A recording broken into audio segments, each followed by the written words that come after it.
To the uninitiated, or even the initiated, cast iron and carbon steel cookware can seem like a bit of an enigma, like black magic. Like it's the hardest thing in the world to maintain. And a lot of people on the internet will tell you that it is, and you shouldn't bother with the trouble. It's not. It's not true. They're pretty easy, and today I'm going to show you just how easy they are. But first, I hear you asking, Nathan, where did you get such a cool, fashionable, stylish toque, or beanie for you Americans? This is our latest merch drop. Knifewear toques are now available on the Knifewear website and in our stores. We have 4 designs made sustainably in Calgary, Alberta, from reclaimed or recycled acrylic. Check those out on the website or in store. Cast iron is great. It's nice and thick cookware, holds heat really well, great for a nice hard sear or long cooks. Carbon steel, great for hot and fast cooking, stir fries. That's why I have a couple of carbon steel woks. Check out my pan comparison video where I got more in depth about the functional differences of the two, but today we're just talking about how to take care of them, and that's basically the same. The maintenance between the two types of pans, pretty much identical. Now, both of these materials are made out of carbon and iron, and there's nothing inside them to keep them stainless, to keep them from rusting. So it's important to keep moisture away from them and keep them from rusting, as well as keep them non-stick so that cooking in them is fun. And that's where seasoning comes into play. At its most basic, seasoning is a layer of fat that's been burned onto the pan to prevent sticking and keep moisture away from the pan. So it solves both those issues. It makes it non-stick and it keeps it from getting rusty. We'll get more in depth into what seasoning is and how to make it and maintain it in a bit. But first of all, when it comes to just keeping your seasoning happy, how you wash your pan is going to make a difference. Now, contrary to popular belief, you can use soap in your pans. Seasoning isn't all that fussy, but there's a few tools that you want to use to make sure that you're washing it properly. First off, when you're cooking in your pan, using wood or plastic utensils is best. Metal utensils can scratch up the pan. Doesn't mean you can't use them. I use a metal spatula all the time, but if I use a metal utensil, I'm just careful not to scratch or scrape the bottom of the pan when I get into it. If you are worried about that, just stick to wood or plastic, and avoid cutting things up inside your pan. It won't necessarily damage the pan itself, but I find if you make a pie or a quiche inside cast iron and you go in to cut it, it's going to leave knife marks in your seasoning and you end up kind of ruining your seasoning. When it comes to cleaning, the same rules apply. Don't use anything metal that's got a sharp edge, so stay away from wire wool, something really scratchy like that. Sandpaper, I don't know why you'd use it, don't. You can use a plastic sponge or a washcloth, but if you want to avoid plastic, which I like to do, and try to just throw less stuff away, you can use a more sustainable kind of scrubby. Now, back in the day, that was sea salt. People would just chuck some coarse salt into their pan, take a damp cloth, and use that to scrub off anything that's kind of burnt or stuck onto the pan. These days, there's a lot of options. Tawashi brushes are made out of coconut fibers, and they're quite scrubby and compostable. I do use a plastic scraper in my kitchen to scrape off the stuff that's really burnt onto the pan, especially if I've been cooking meat and the juices or the bacon's really like crusted on there. I find a plastic scraper works really well, but this thing lasts forever, so you're not throwing it out all the time. Something I use pretty much every day in my kitchen for cleaning is a chainmail scrubby. It's really good for getting rid of burnt on stuff, things crusted onto a pan, especially if you waited a day to wash it.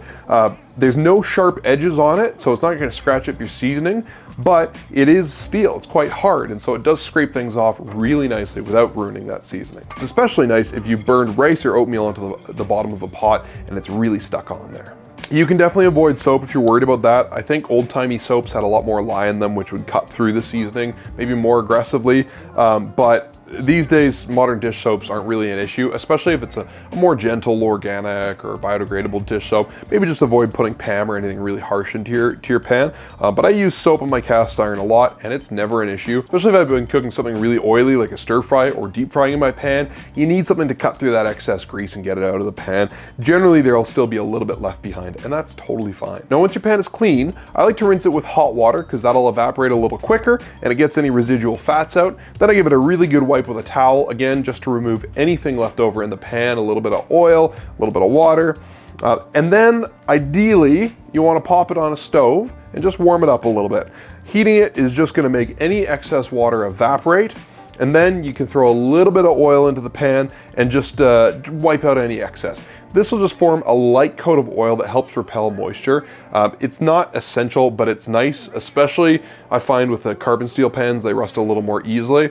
And so just a little bit of oil on the inside of the pan when you're done, it'll be good to go for next time. As far as storing your pans goes, just keep them away from humidity, right?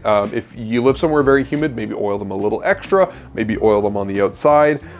One mistake I've made is not drying the bottom of a pan enough and then putting it in another pan, and you can end up with some rust. So just be aware of that. Moisture is the main thing you need to be careful about. You can cook pretty much anything in cast iron or carbon steel, but I do find that acidic foods do cut through the seasoning a little bit. It's fine. I cook tomato or use lemon juice in my pans all the time, but do be aware that they may need a little bit more seasoning upkeep after you cook something acidic in them. You want to talk about frying pans? Okay, there we go. All right, so there are objectively right and wrong ways to season a pan. Do you need to do it perfectly? No, you don't need to be super stressed about it. But some ways and some fats are gonna work better than others. Seasoning a pan, we're getting to nerd territory here, right? We're gonna have a little chemistry lesson. Basically, you're taking the metal, you're coating it in a layer of fat, you're heating that fat up enough that it dries, and then it actually breaks down and forms what's called a polymer layer. It polymerizes it's the same process that creates plastics. It's been a long time since I took high school chemistry, but basically the oil breaks down, forms this polymer layer, and fuses onto the surface of the pan. So if you do it properly, it's quite a durable layer on your pan, and should stick around pretty well. Then what you do is you take the oil a little bit higher than the oil smoke point, and it forms this carbon layer on the pan, which is this nice shiny black surface. And so if you see a well-seasoned cast iron pan, it'll be shiny and black, but not oily or greasy looking.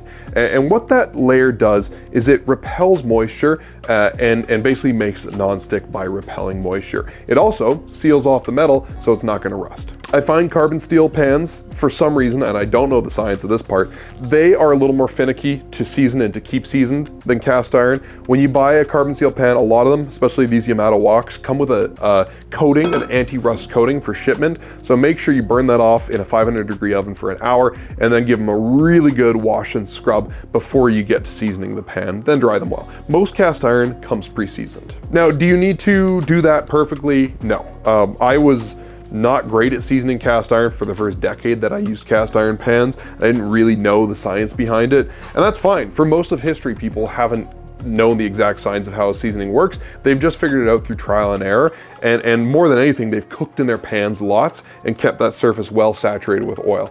If you do that and you take good care of your pans and you love them and you use them a lot, they're gonna work fine.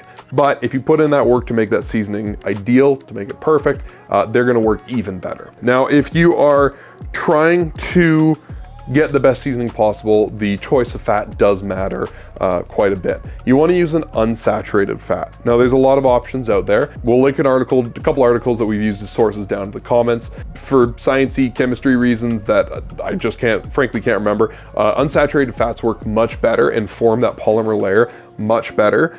Historically, people mostly use lard. Now, the diet that pigs eat these days, the fat is actually quite different. So if you are gonna use lard, ideally use lard from a pasture-raised pig that has a more natural diet. This lard is from a pig I butchered myself, so it's good to go. But I've used bacon fat and it's fine. Canola oil is my personal favorite. It's what we use in my house to season our pans, and it works really, really well. Flax oil is the favorite of like hardcore cast iron heads because it does polymerize the best.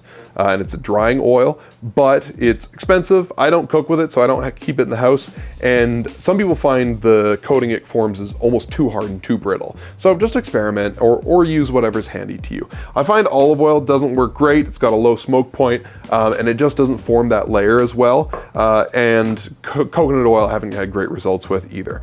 The product that I like to use now is the Knifewear seasoning stick. This is made for us in Alberta. It's a combination of canola oil and beeswax. The beeswax acts as a bit of a catalyst to form a better polymer layer, to form a tougher, more durable layer of seasoning, and the canola in there works super great.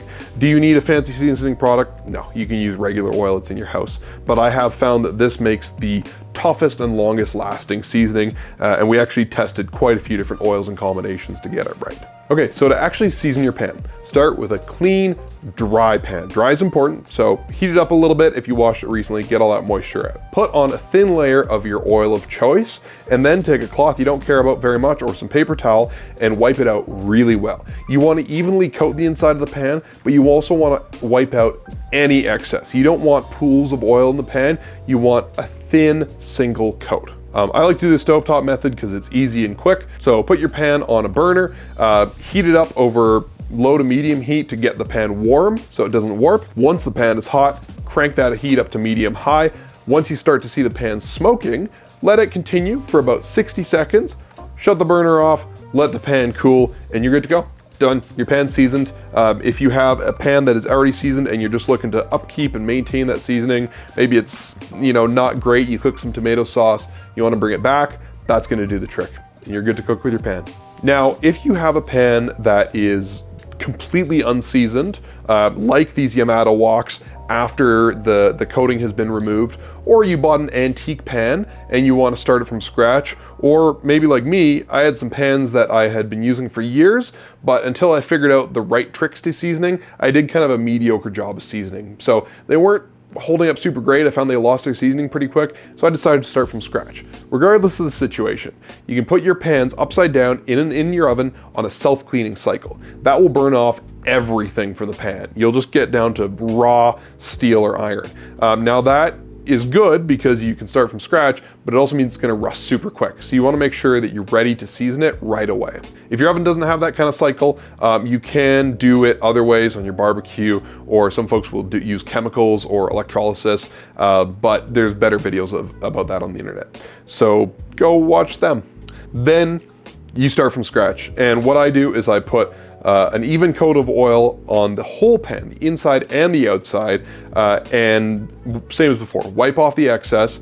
Then you want to chuck your pan upside down in a preheated oven set to just a little higher than the smoke point of the oil. If you're using canola oil, or in this case, I'm using the seasoning stick, the smoke point of the oil is 425, so I put it in a 450 degree oven, and that'll bring it up just beyond that smoke point so you get that nice polymerization and that carbon layer on the pan. Put it upside down in your oven with a baking sheet underneath, set your timer for an hour, and just let it go, let it cook. Once the hour is up, turn your oven off, let it cool fully, and now your pan's seasoned inside and out. Seasoning the outside is important because you don't want to get rust on the outside of the pan. Ideally, repeat this process a couple more times, 2 to 4 more times, depending on how ambitious you are, and that's going to form a really good base. I found that especially when I started using the seasoning stick, that starting from scratch, I got a way better, way tougher seasoning layer on the base, so that when I seasoned it again, it held a better seasoning. Starting from scratch isn't something I recommend doing often. It's a pain in the ass, it takes a long time, it makes your house smoky, it takes like a full day to do, but if you have a pan that's just fighting with you, or again, you bought an antique, something like that, then no harm in starting over and seeing if you can get that really high quality seasoning. Oh my God, I'm covered in cat hair now. Oh, get my back. Once you build up a nice coat of seasoning, it's gonna be a nice shiny black finish. You'll see this guy's a little pockmarked. That's just because it's old and I got it in kind of rough shape. But even if the surface of your pan is a little messed up like that, seasoning it properly can really help to make it perform despite its condition. Okay, well, if you're still watching, congrats, you win a prize. I don't know what. I just appreciate you watching the whole video and learning. I hope you learned a thing or two today. If you are a cast iron aficionado and you have different opinions, you know, I researched pretty thoroughly. Like I said, we'll link a couple sources in the description for the more sciencey stuff. But nobody's done like hardcore scholarly work on this. I hope they do one day. It's only a matter of time. But a lot of people have different opinions, different techniques that they found worked, and so I'd love to hear about those down below. If you are new to the world of cast iron or carbon steel pans, definitely check out the comparison video we did recently. I use both types of pans quite a lot in my house, but I use them differently and for different things. So you might learn a thing or two from that, or just get inspired to cook. That's all I got, folks. If you are a student doing their doctorate or their dissertation or whatever fancy school words people use, do a paper on cast iron, because I want to read it. Thank you. Goodbye. I want to see like meditation tapes where it's like the crystal bowl meditation, but it's just like a guy with like frying pans, just like doing this the whole time while he talks about relaxing.